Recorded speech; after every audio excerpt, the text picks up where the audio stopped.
ce troisième webinaire de cette semaine. Content aussi de voir tous les échanges qui commencent avant même que les interventions ne débutent au niveau du chat, des discussions, des bonjours et plein d'enthousiasme qu'on sent au niveau de nos partenaires et amis start-upers innovateurs. Aujourd'hui, vous le savez, nous allons parler de sécurité, une thématique cruciale puisque permettant la continuité des activités, quelles que soient les conditions, quelle que soit aussi la situation de sûreté ou de sécurité au niveau des ports et des acteurs de la communauté portuaire et du commerce extérieur. Mais également, nous allons parler avec les deux DSI que nous avons aujourd'hui, c'est Tariq Maouni, qui est le directeur des systèmes d'information et de la transformation digitale de l'ANP, l'Agence nationale des ports, avec aussi Si Youssef Bokhabrin, qui est également le DSI de Portnet, le guichet unique du Maroc en charge du commerce extérieur. Et nous aurons aussi c'est Amin Fathi Saanan, qui est le chef de division de la sécurité et de la sûreté au niveau du port de Safi. Bonjour, monsieur. Si vous pouvez dire un petit bonjour. Bonjour, bonjour, Bonjour, c'est bonjour. Tariq. C'est Youssef, Bonjour. vous Bonjour. m'entendez? Youssef. Bonjour, Bonjour, Saanan. Merci bonjour, beaucoup. bonjour. Alors, je pense que vous avez maintenant en tête l'agenda. Un mot d'ouverture de Sitari qui va montrer le cap, disons, qui va aussi nous décrire comment on doit appréhender ce challenge qui va toucher tout ce qui est continuité d'activité et cybersécurité. Avec Si Youssef, nous allons un peu avoir la cartographie de notre voyage vers ce challenge. Et avec Si Sanan, nous allons prendre des cas concrets, des use cases sur comment sont traitées ces questions au niveau des ports. Donc, je laisse la parole à Sitarik Maouni pour son mot d'ouverture. Merci beaucoup, Chir, et merci à tous les participants qui ont répondu présent à ce rendez-vous, qui devient un petit peu un rendez-vous, on va dire, habituel, dans la mesure où ce Smart Port Challenge, le troisième Smart Port Challenge que l'Agence nationale des ports organise, c'est un rendez-vous incontournable pour l'innovation dans les ports. Alors, il se trouve que cette année, on a inscrit un sujet autour de la sécurité dans les ports et on va expliquer pourquoi et on va avoir l'occasion de présenter un petit peu la vision qu'on a aujourd'hui sur cette question de la sécurité dans les ports. Alors, comme vous le savez, peut-être, l'Agence nationale des ports, c'est une agence qui est en charge de la régulation du secteur portuaire et qui gère un certain nombre de zones portuaires ou d'activités portuaires. Donc, plus que 40 ports, à la fois des ports de commerce, mais aussi des ports avec des activités autres, des ports de pêche, des ports comment dire, des ports de ports passagers, des ports de croisière, voilà, différentes activités portuaires. Et, et aujourd'hui, on a inscrit ce sujet de la sécurité dans les ports et de la cybersécurité parce que, bien sûr, c'est un sujet important qui fait partie des objectifs de l'Agence nationale des ports et de la communauté portuaire. Et aujourd'hui, vu la transformation rapide du digital, la diffusion de l'outil digital au sein des ports, l'ensemble des structures portuaires dépendent énormément le bon fonctionnement des systèmes informatisés, des systèmes digitaux. Donc, ce qu'on cherche aujourd'hui, c'est de pouvoir identifier des solutions innovantes pour pouvoir améliorer notre capacité à la fois à détecter des risques autour de la sécurité et pouvoir réagir de façon appropriée vis-à-vis de ces risques. Alors réagir, mais pas uniquement réagir de façon individuelle, parce que chacun d'entre nous au sein des entreprises ou des organismes publics et privés qui sont confrontés à ce risque de sécurité ou de cybersécurité, il a ses propres moyens, il a sa propre stratégie, il a ses propres outils, ses propres technologies. Et l'innovation dont on parle aujourd'hui, c'est une innovation communautaire. Donc ça, c'est important de le dire dès le début. Donc, on cherche des outils communautaires pour pouvoir réagir de façon appropriée à ces risques et ces cyber-risques. Et je rappelle quand même que, vu la mission des ports, qui sont un maillon logistique important de la chaîne d'approvisionnement et de la chaîne du commerce international, il y a une interdépendance de l'ensemble des acteurs qui interviennent dans le processus de la logistique et le processus de traitement à la fois des navires, des marchandises, voire des passagers. Et cette interdépendance nécessite aussi une coordination la plus efficace possible. Et la coordination s'applique aussi à la cybersécurité et à la sécurité. Et on va essayer de trouver dans cet exercice d'innovation des solutions communautaires qui améliorent notre capacité à anticiper les risques et pouvoir réagir de façon la plus appropriée possible en communauté pour pouvoir faire face à ces menaces et ces cyber-risques. Donc, on va avoir le plaisir d'avoir une petite comment dire, intervention de Portnet, qui est notre plateforme nationale, digitale, du guichet unique du commerce extérieur et des ports, et donc qui va nous expliquer un peu comment fonctionne cette plateforme, mais surtout qui va nous dire qu'est-ce qu'on attend par rapport à cette problématique de gestion de la cybermenace, cyber-risque. Donc voilà. Donc, Chir, je te redonne la parole, comme pour l'introduction, de façon à Merci poursuivre beaucoup. le webinaire. Merci beaucoup, c'est Tariq. Alors, je pense que vous aurez aussi l'occasion de revenir sur pas mal d'aspects que vous avez touchés, sachant qu'il y aurait des questions, réponses vers la fin.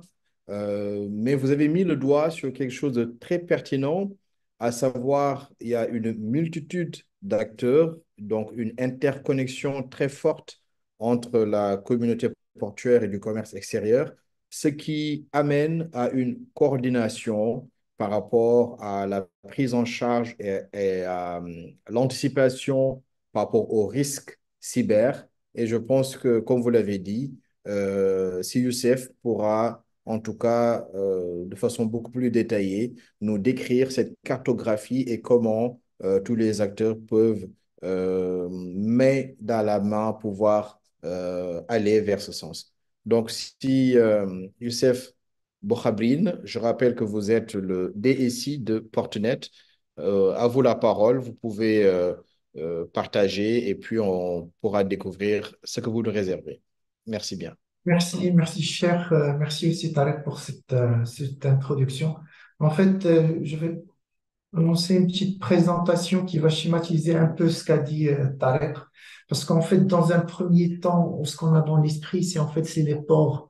Les ports, c'est des camions, c'est des conteneurs, c'est des bateaux qui arrivent, c'est des démarches, on va dire, plus manuelles, autres que digitales.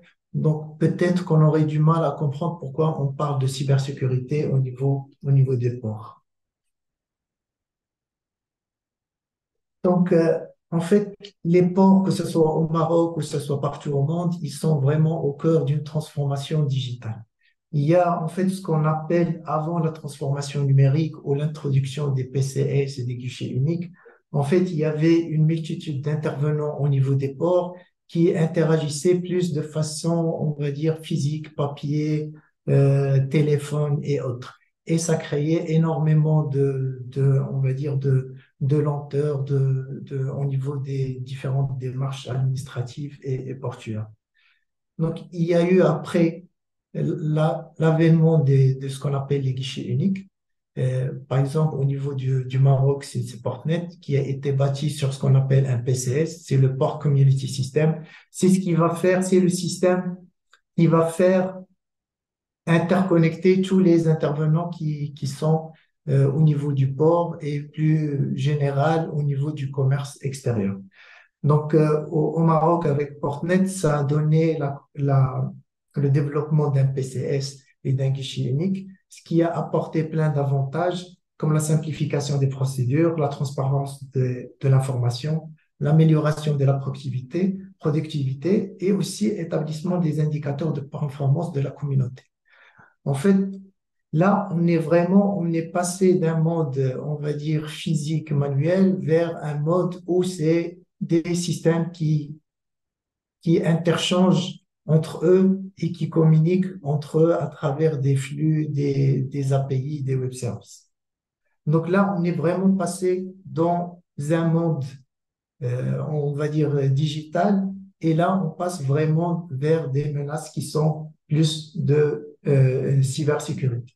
Donc, pour aussi comprendre en fait l'écosystème, c'est vraiment maintenant c'est un écosystème qui est interconnecté. Donc, on a à travers Portnet, à travers le guichet unique et le PCS, c'est une interconnexion d'une multitude de systèmes d'information communautaires, que ce soit à travers des technologies comme CFT, NICE2, les API, le VPN, les web services. Et aussi, c'est un échange de plus de 40 millions de messages EDI, de type EDI par an. On a aussi plus de 8000 utilisateurs par jour qui sont connectés. On a plus de 120 services qui sont exposés vers l'extérieur. On a aussi, pour comprendre l'importance de cette interconnexion et l'impact que pourrait avoir une attaque de cybersécurité, une cyberattaque, c'est qu'on a une interconnexion entre 12 ports, 11 aéroports, 20 banques marocaines et plus de 43 administrations. Donc là, on est vraiment sur ce qu'a dit, je complète ce qu'a dit Tariq, c'est vraiment un système communautaire. Là, on est plus sur des systèmes qui sont indépendants. Ils sont à la fois indépendants, mais ils sont à la fois interconnectés. Donc, une attaque ou une brèche qui serait sur un système, elle va se propager vers les autres. Donc là, on a vu on va dire, les avantages de cette transformation digitale, mais cette transformation digitale, c'est un terrain qui devient propice à la cybercriminalité. Donc, les exemples, c'est qu'on pourrait avoir du sabotage, des fuites de données. Là, on a énormément de données pour créer, ça nous donne l'avantage de créer des indicateurs de performance, mais aussi c'est des données qui sont sensibles, qui peuvent fuiter à travers le système et qui peuvent porter préjudice à la communauté. Donc après, il y a ce qu'on appelle l'espionnage, il y a aussi les attaques de ransomware et il y a aussi les accidents. Donc ce qu'on disait en fait dans l'introduction, c'est que maintenant tous les mouvements de navires ou tous les mouvements au niveau du port, ils sont gérés à travers les systèmes d'information. Donc, un sabotage au niveau du système d'information, c'est un accident qui peut arriver sur des marchandises qui sont dangereuses, une escale d'un bateau, sur un arrivage d'une marchandise. Donc, vraiment là, on est dans on va dire, la phase sombre de la transformation digitale de la communauté portuaire. Donc, pour avoir juste des chiffres, donc, depuis 2018, on a eu une augmentation de plus de 600% des attaques, des cyberattaques. On a les principales sources d'exposition des cyberattaques. On a l'usurpation d'identité, on a les menaces externes, mais on va dire, les plus grandes menaces, c'est vraiment la négligence des employés des systèmes ou les utilisateurs des systèmes d'information. C'est vraiment on va dire, la menace qui vient de l'intérieur. Et au niveau on va dire, le top 3 des attaques qui sont les plus redoutées, c'est en premier, il y a le ransomware, qui peut à la fois bloquer un système et se propager aux autres. Et dans le cas de la communauté portuaire et du commerce extérieur, c'est vraiment de bloquer, on va dire, tout un pays au niveau des entrées et sorties des marchandises avec l'extérieur. Il y a aussi le phishing et il y a aussi le déni de service. Donc, il faut pas oublier que chaque entité ou chaque acteur de la communauté, il a mis en place, on va dire, des choses. Par exemple, pour les anti-DDoS, tout le monde met des investissements qui sont colossaux sur la partie sécurité, mais ce qui nous manque vraiment, c'est un système qui soit communautaire, qui nous permet de réagir de façon coordonnée et aussi communautaire. Sur des enquêtes qui ont été réalisées, en fait, une attaque qui se fait sur une entité portuaire, parce que là, on parle vraiment du cas portuaire, la même attaque, elle est réalisée sur un autre acteur. Donc, si on avait un système qui pouvait communiquer ou centraliser cette information, par exemple, on prend un exemple, j'ai une adresse IP qui essaie de faire une attaque des DOS, forcément, je vais la trouver chez l'autre personne. Donc, si on avait un système qui est vraiment communautaire, qui soit centralisé, peut-être avec de l'intelligence artificielle, qui analyse un flux de données qui est énorme, qui vient de plusieurs acteurs de la communauté et qui, après, il achemine des alertes en fonction, ça pourrait aider énormément. Donc, pour ne pas que chacun essaie de réagir de son côté, alors que c'est une attaque qui est généralement, selon les enquêtes, qui est une attaque qui est vraiment coordonnée et qui cible toute la communauté. Donc en gros, c'est juste pour planter le décor et pour donner une idée pourquoi la cybersécurité devient très importante au niveau des enceintes portuaires et dans les ports. Et c'est ce qui me conduit au challenge de cette année qui est en relation avec la cybersécurité pour renforcer vraiment la résilience et donner aussi un système pour améliorer et pour donner une continuité d'activité au niveau de la communauté portuaire. Merci beaucoup, Si Youssef. Moi, je retiens en tout cas ce chiffre, hein, 6 cyberattaques sur 10 peuvent provenir de la négligence des employés. Et comme vous dites, c'est une chaîne interconnectée, ce qui aussi renforce cette vision que vous avez en tout cas au niveau de l'ANP et de Portnet, d'avoir des dispositifs coordonnés pour notamment sensibiliser, mais aussi veiller à ces attaques cyber. Merci beaucoup. Je pense qu'on pourra aussi revenir sur ce point avec des réactions de Citalik sûrement. Mais je donne la parole tout de suite à Sissa Anan pour nous parler de comment, au niveau des ports, vous êtes organisé, comment se passent les interventions physiques et quels sont les moyens qui sont mis en place par rapport à ces questions de continuité d'activité et de cybersécurité. Sisanan, à vous la parole. Bonjour, merci Monsieur Cher. Premièrement, la sécurité dans les ports est un enjeu de premier rang pour la préservation de la vie humaine et des biens publics et privés dans l'espace terrestre et maritime du port, ainsi dans l'agglomération mitoyenne. De même, la sécurité est devenue un indicateur un souci pour les acteurs portuaires pour faciliter les opérations commerciales et fluidifier le logistique et l'organisation opérationnelle du port. La sécurité, tout comme la sûreté des ports et des installations, et même de l'arrière-port, est d'une grande importance, puisque toute défaillance ou problème, ça peut engendrer l'arrêt d'activité du port et de l'activité économique du pays. Pour assurer une continuité d'activité, le port et ses opérateurs disposent de plusieurs moyens techniques de supervision et d'exploitation qui sont mis en place pour la prévention et détection de tout risque de sécurité potentiel. En plus, chaque port et tout exploitant et tout navire se trouvant dans un port doit disposer des moyens de lutte contre les sinistres en état de fonctionnement. Et pour une meilleure coordination des interventions en cas de sinistre, le port dispose d'un plan d'urgence qui regroupe tous les moyens du port et de ses opérateurs et des intervenants du port. En plus, chaque exploitant établit dans sa zone d'intervention un plan d'urgence qui s'appelle le plan d'organisation interne de lutte contre les sinistres et qui doit être compatible avec le plan d'urgence du portuaire et si jamais le plan d'urgence national pour des sinistres et des risques bien définis.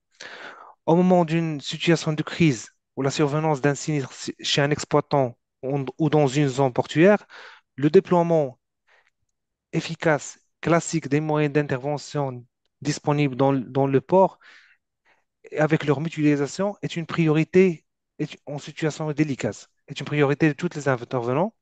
Mais aujourd'hui, avec la digitalisation à 100% des informations portuaires et celle du commerce extérieur en sa globalité, la nature la nature des marchandises disponibles et la nature des trafics du port, la plupart, ce sont des informations digitalisées qui sont disponibles dans les systèmes d'information de la communauté portuaire.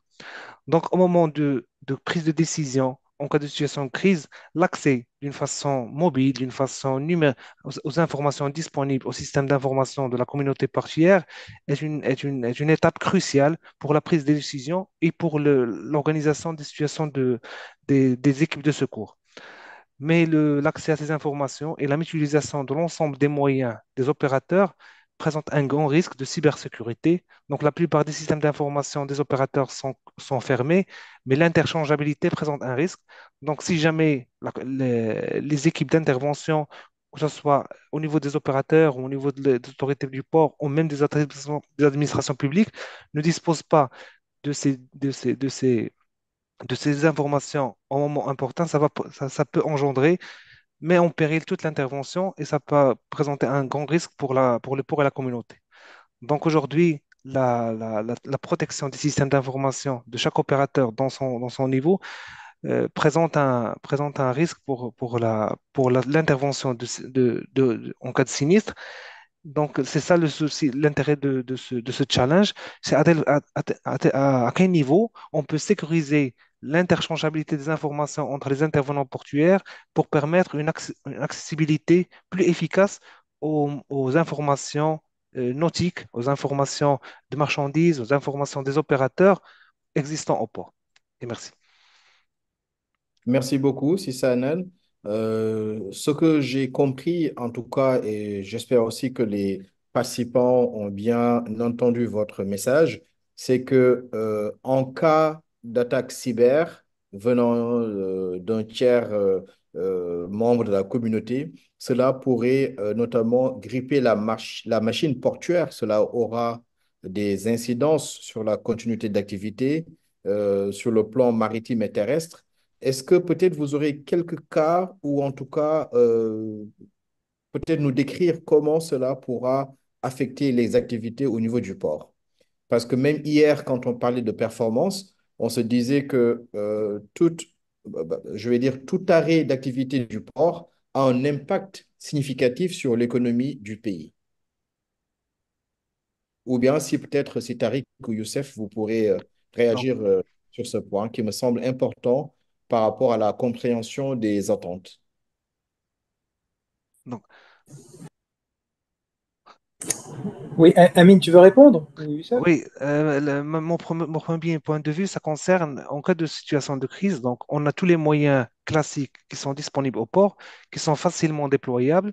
Mais si jamais dans un terminal à conteneurs, on dispose de plusieurs conteneurs qui portent des marchandises dangereuses avec tout le système de groupage existant, avec le type de spécification, l'accès à ces informations sont disponibles chez les exportateurs et chez le système d'information de la communauté portuaire. Mais pour les équipes de secours et pour les équipes d'intervention, ont besoin de l'accès à cette information de détail pour une bonne prise de décision, avec un système qui soit embarqué et qui est protégé contre les attaques de cybersécurité. Parce que tous les systèmes, donc à distance, ils peuvent accéder au système, en- des systèmes ouverts de tous les opérateurs, et d'une façon sûre et protégés contre toute attaque de cybersécurité en cas de crise. C'est ça, non? Et Tariq? Oui, oui, alors bon, en fait, bon, c'est juste pour dire que la question de la sécurité dans les ports, c'est une question vaste. Il y a toute une série de dispositifs de protection qui sont mis en place dans les ports pour se prémunir contre les risques. Et donc, bon, les dispositifs classiques qu'on connaît tous, gestion des risques, identification des risques déjà, plan de, d'évaluation des risques, mise en place des dispositifs de réponse en fonction du risque, de l'évaluation des risques qui sont identifiés. Donc, bon, c'est-à-dire que, ce que je veux dire, c'est que chaque organisation portuaire est soumise à un certain nombre de principes directeurs pour gérer correctement les risques en général, le risque cyber en particulier, mais le risque en général. Et ces dispositifs, ils sont bien cadrés par un certain nombre de dispositions, on va dire, soit légales, soit procédurales, soit normées. Par exemple, les ports, ils sont soumis au code ISPS, qui est un code international qui définit un certain nombre de recommandations, voire plus que de recommandations, d'obligations. Donc, il y a des normes internationales qui s'appliquent. Donc, on ne va pas ici détailler ces recommandations. Elles sont disponibles, elles sont accessibles. Les startups peuvent se renseigner pour savoir un peu plus ce qui s'applique en termes de sécurité et de dispositifs, on va dire, classiques qui sont mis en place dans les ports qui sont Oui. soumis à ces risques. Maintenant, le challenge, il est assez ciblé sur la partie digitale, cybersécurité, et la partie communautaire. Et je crois que ces deux aspects, c'est ça qui fait la particularité de ce challenge. Et, et, bien sûr, il faut se baser sur, on va dire, les best practices en termes de partage de l'information, en termes de coordination, sachant qu'il y a des dispositifs de coordination qui existent déjà, heureusement. Je veux dire, dispositifs de coordination de l'ensemble des acteurs, de l'ensemble de l'administration, pour pouvoir réagir en cas de sinistre, etc., etc. Mais là, on parle d'un niveau, on va dire, plus de recherche. C'est comment arriver à améliorer par l'innovation les solutions de partage de l'information, voire comme l'a dit Chir tout à l'heure, de sensibilisation, de prise de conscience, de formation, d'appropriation et puis de réaction par rapport à ça. Un des indicateurs que vous aviez mentionné tout à l'heure, Youssef, c'est le manque parfois la défaillance des employés en quelque sorte. Donc le niveau de maturité de tout un chacun par rapport au risque cyber est probablement un peu faible aujourd'hui. Et donc, l'un des enjeux, l'un des défis de la lutte contre la cybercriminalité, c'est de faire progresser nos compétences, notre savoir-faire, notre capacité collective à réagir de façon appropriée à certaines menaces. Parfois, un message, un email tout simple, il est porteur d'un risque, mais ce n'est pas toujours évident de bien analyser d'où est-ce que ce risque il est présent ou pas. Et un employé dans son bureau qui reçoit un email tranquillement, eh ben, il peut provoquer une catastrophe. C'est arrivé pour CMA-CGM, qui est un des grands opérateurs maritimes.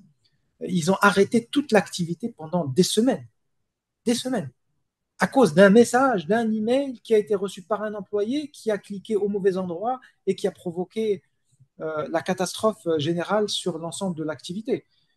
Donc, ce n'est pas un cas isolé. Malheureusement, ces cas-là se multiplient et c'est pour ça qu'il y a un effort à faire en termes de prise de conscience. Il ne faut pas que les pirates nous dépassent en quelque sorte.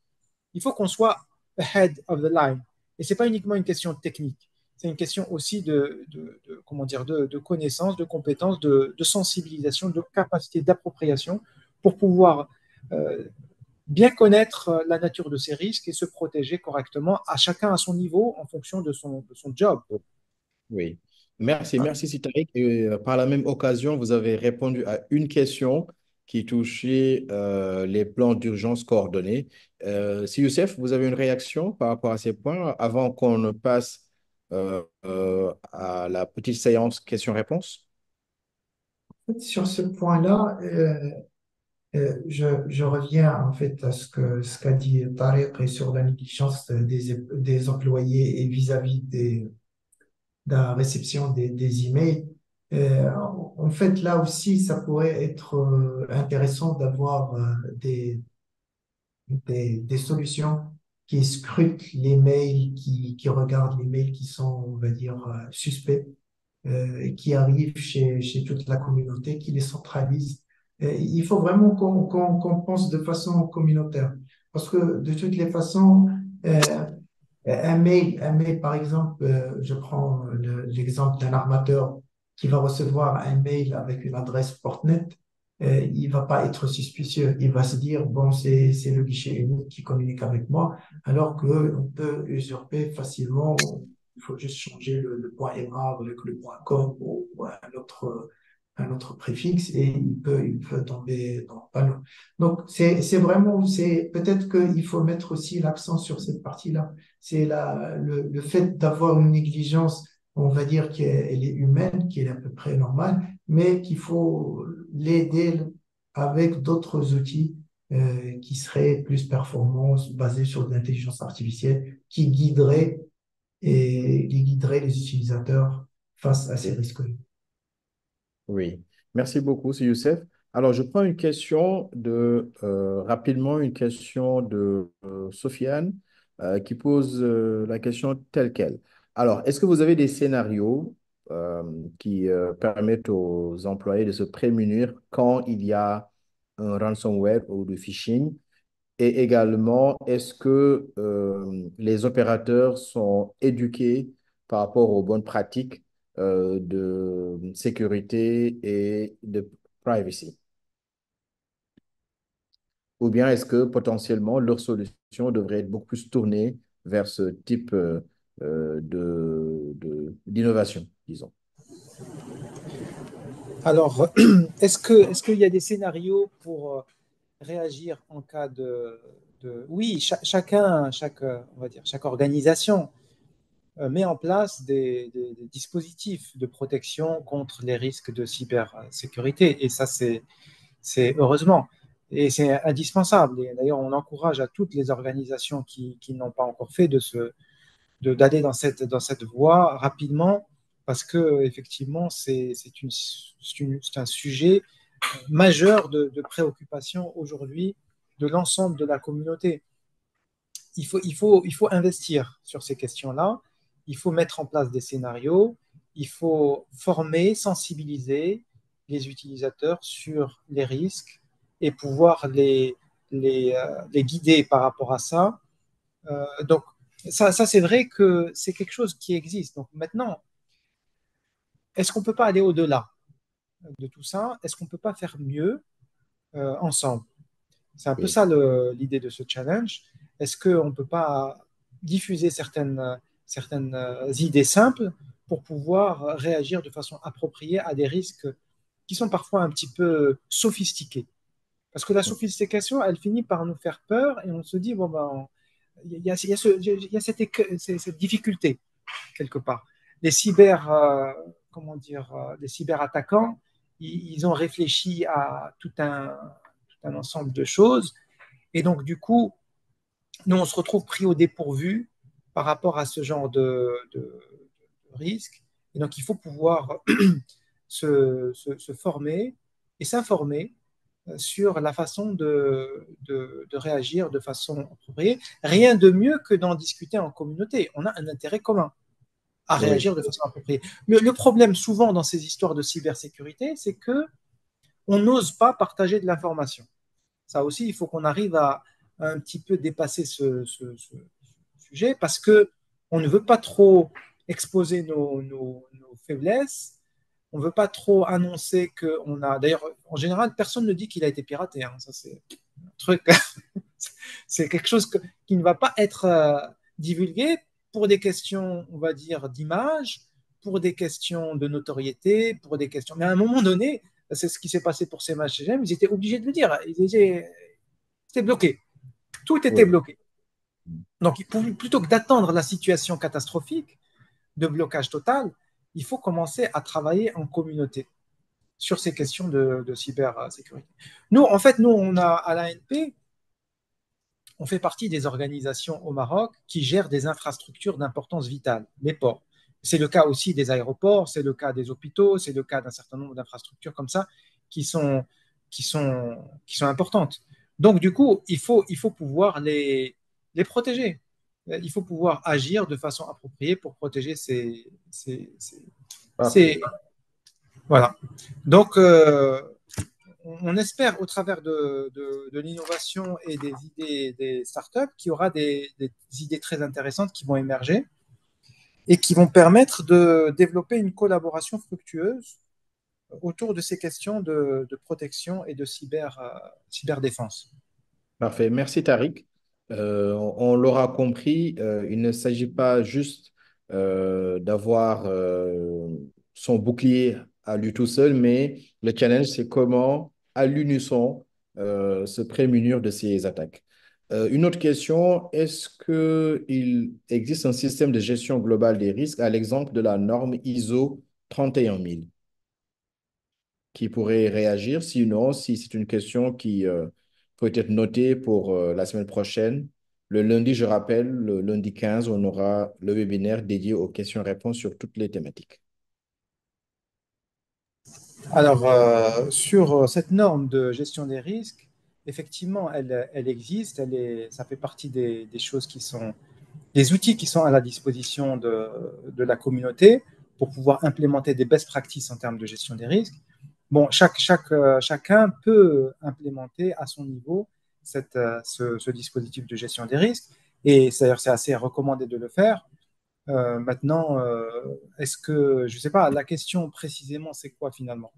C'est, est-ce qu'il existe une... voilà, je ne sais pas si j'ai répondu, Cheikh, à la question.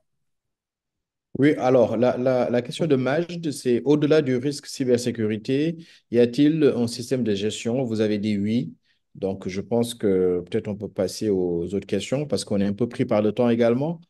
Il y a Redouane qui réagit en disant que est-ce que les instances concernées sont prêtes à mettre à disposition les données, donc la data, parce que l'IA, l'intelligence artificielle, ne pourra pas fonctionner sans cette composante. Alors là, peut-être que Youssef pourra mieux répondre. Mais moi, je dis on est deux acteurs, c'est Partnet et l'AMP. Donc, on pourrait dire qu'on a deux acteurs de la communauté qui pourraient Oui. partage leurs données s'il y a une solution qui est basée sur l'IA qui peut nous aider. Donc, la réponse est oui. Parfait. Alors, je pense qu'on pourrait maintenant passer, parce que autant de questions, il nous faudrait 2 heures pour y répondre, sachant que lundi, on aura cette occasion de vous donner la parole, chère startup, et on pourra donc revenir sur l'ensemble des thématiques, comme je l'ai dit précédemment, pour vous donner plus de détails, plus d'informations. Et n'hésitez pas surtout à aller sur la plateforme. Les experts vont vous répondre. Il y a toujours moyen de poser vos questions de façon beaucoup plus spécifique et d'avoir des réponses précises que notre staff a le plaisir de... Voilà, merci Nawal qui vient de partager le lien pour à la fois la candidature, mais cette plateforme va servir aussi de lieu d'échange. Si ça Anan, un dernier mot avant de passer la parole à Youssef et puis Tariq. Donc, euh, donc on attend, Inch'Allah, donc on attend une innovation, une proposition de nos startups qui va permettre de protéger au mieux nos données de la communauté portuaire pour une meilleure disponibilité pour toute la communauté d'interchangeabilité des données d'une manière efficace et sûre. Merci. Merci beaucoup. Youssef? Donc aussi, pour dire, en fait, ce qu'on attend, c'est vraiment une solution qui est vraiment comme ce que tu as dit, Chir, qui met à l'unisson les efforts de tous les acteurs. Parce qu'il ne faut pas oublier que tous les acteurs, ils ont leur système, que ce soit des NOC, des SOC, des antivirus et autres. Mais là, ce qu'on cherche, c'est vraiment une solution innovante qui essaie de fédérer et d'avoir un système communautaire qui va aiguiller et centraliser toutes les informations de toute la communauté pour se prémunir des cyberattaques. Merci beaucoup, si Youssef. Tariq, à vous le mot de clôture. Alors, en tout cas, je souhaite bon courage à toutes les startups innovantes du monde entier qui sont invitées à proposer leurs solutions.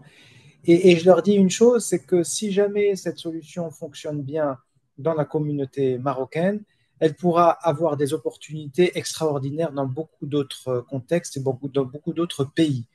Donc, je rappelle que les solutions feront l'objet, les startups seront encadrées par l'Université Mohamed VI au cours d'un bootcamp qui va se passer au sein des locaux de l'université pour les accueillir voilà, et qu'il y aura un proof of concept qui sera développé après, pendant plusieurs semaines, qui sera financé par l'ANP et la communauté Portnet, et que tout le résultat sera présenté au GITEX au mois de mai. Donc, c'est un événement de portée internationale qui va pouvoir, comment dire, donner beaucoup de force aux solutions qui pourraient émerger autour de ça. Donc voilà, moi je dirais, je termine en disant bonne continuation, bonne chance à tous et je vous souhaite le meilleur, Inch'Allah. Merci beaucoup, Tariq, d'avoir rappelé tout le dispositif qui est mis en place à la fois pour l'accompagnement et, je vais dire, le perfectionnement des solutions au niveau de campus de l'UM6P à Ben Gvir lors du bootcamp, mais aussi de ces échanges qui auront lieu entre les startups et les experts métiers de la communauté portuaire et du commerce extérieur. Et le point, je vais dire, d'accostage sera le GITEX à Marrakech, le GITEX Africa, qui sera une très belle vitrine pour vos solutions. D'ici là, restez connectés sur la plateforme, posez vos questions. On se donne rendez-vous lundi pour le webinaire spécial questions-réponses. N'hésitez pas à contacter les membres du staff sur la plateforme ou ailleurs. Et à très bientôt. Bonne fin de semaine et on espère vous revoir lundi pour prendre